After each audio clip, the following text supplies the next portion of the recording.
Hey everyone, it's Rob from Active Health Clinic here. I hope everyone is doing well at the moment. In this video, I wanted to talk about the power that language and self-talk has over our health.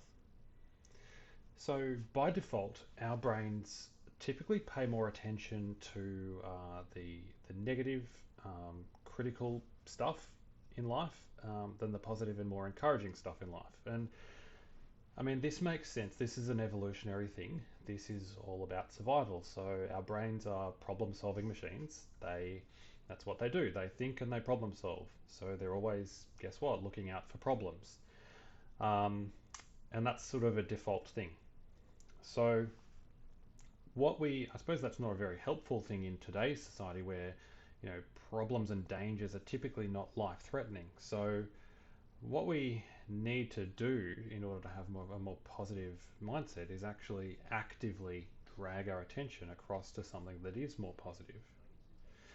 Um, but things like, if you're not really sure what I'm talking about, like this may look like something along the lines of having self-doubt or self-judgment or blame towards yourself or criticism. And it might sound like things like saying I can't, or it won't work, or it's too hard, or I don't have time, or it won't change, that sort of thing. So that gives you a couple of examples about what it might look like. Um, and the thing about this is when we repeat the same themes over and over and over again in our heads, neural pathways actually form to make those things more efficient. And your brain actually becomes primed to actually seek out more of the same thing, and it actually reinforces the negativity. A really quick example that you may have heard of before is like if you're looking to buy a new car or buy anything for that matter, like a dog or um, anything really. Um, Suddenly your brain is again primed to see that thing, and you'll just suddenly see more of that, that blue Hyundai driving on the road, or that type of dog over and over. And you can easily be convinced that that's like the frequency has changed, but no, it's actually um, your brain that's actually looking out for that now. An interesting stat that about this is it's estimated that we have somewhere between 6 and 10 million pieces of data or stimuli entering, being bombarded. We're being bombarded with this every second, and our brain can only actually manage to consciously pay attention to about 50 to 100 pieces. So that's how that happens. It's not that there's, more of the blue Hyundai in the environment. It's just that you're paying attention to it more.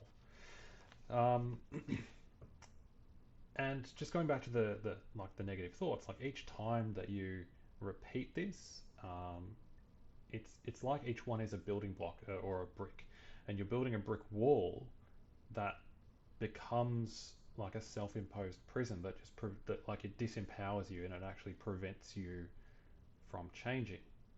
And that's how it can feel like you don't even need to. This doesn't even take any effort. So um, yeah, it's very easy to slip into. So the thing to remember here is that self-dialogue is not a fact. It's actually an opinion. It's your brain's opinion based on what is most going to be most advantageous to you in to your survival. Okay, so it's not fact. And again, we talked about the brain is a problem solver. So it finds problems because that is advantageous to your survival, to find problems. That's its job. So it's a little bit like a radio station. You can actually this can change. Okay, so you can choose a more positive radio station to listen to, and if you choose a more positive dialogue, something along the lines of my body is healing, I'm getting better and stronger each day, I'm able to do more exercise, really dragging your attention towards the positive things.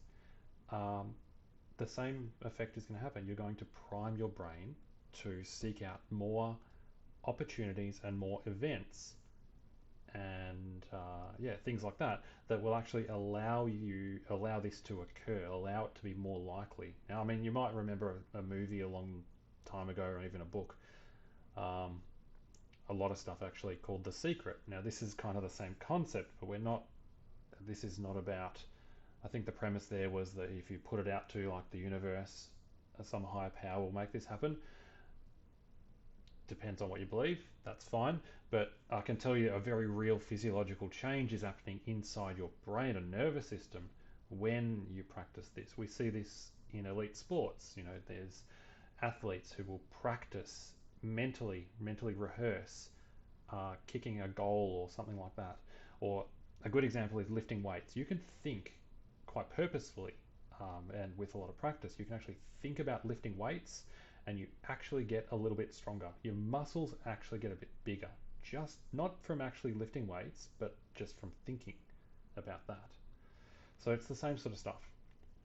So this is really why that I place a lot of importance on um, mindfulness. So that's about being aware of where your thoughts are going. Are they overly negative? You know, do you tell that same story to yourself over and over about how your body's failing you, it's not doing the right thing, it's weak, it's getting worse, etc. Um, or are you focusing more on the positive? Because that's where that's the empowering part or place. So mindfulness is really key there. I really like gratitude, and there's a lot of scientific stuff about this that shows that it's very positive for basically everybody. So, having a gratitude practice, just being grateful for what you have and what you can do, rather than what you don't have, what you can't do. Both are factual. It's just you're choosing to be focusing on the positive facts rather than negative facts. Um, and generally, just trying to maintain a mindset of positivity or optimism, having a hopeful outlook. So yes, there's going to be tough times, and yes, things are not always going to be. Um, you're not always going to be feeling your best, but try to find the hope that things will be better, and if you can, you know, move your mind to that direction, it's more likely to actually happen for you. So yeah, all of these things I believe are really important when you're undertaking a health journey. So I hope that that has been useful. If you have found it useful, please feel free to share it amongst your circle of influences. Again, that could also be a positive thing that registers in your brain that you've done, so you've actually helped someone out. And if you do have any questions or like to discuss this further, please feel free to comment below. In fact, please tell us, how have you overcome or moved your brain and your thinking in towards sorry, my words are not working, towards more positive, a positive direction. Catch you later.